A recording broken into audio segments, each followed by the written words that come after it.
Yo vlogs, welcome to my guys. It's me Mati 25 Pyro. So ito, trip kong ayusin tong mga big guns ko dito. So ngayong hapon inayos ko lang mga ito. So kanina halos puno ang puno ang box na ito. So tinanggal ko lang yung mga ibang maliliit dito. So dito naiwan mo lahat mga big guns. So ayan. So meron tayo dito 2-stage whistling rocket by Madam Experiment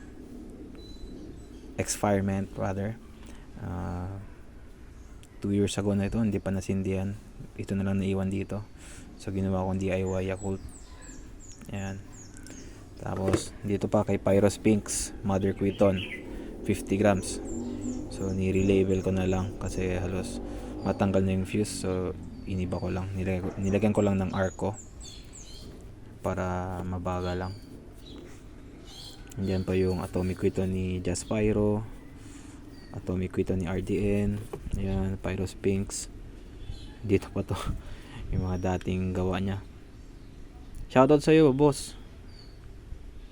Salamat doon pala sa salita na ibibigay. Hanggang salita lang. Tapos ito, meron pa tayo ditong whistling rocket by Jonathan, kay gawang tagpuan. Ginawa ko lang DIY. Yan, ginawa ko Yakult. Tapos dito nag-iisang Bukandala big head. Tapos ito Asta Quiton 20 grams. Iba ko dito, may mga DIY ako na 20 grams with stars, 40 grams. Tapos sa ilalim niyan may mga Atomic Quiton pa ako. Ayan. Tapos yun, meron pang Yakult dyan 30 grams. Nasa ilalim may mga malalaki pa yan. Ayan, doon 25 grams. Pero sobrang laki ng head.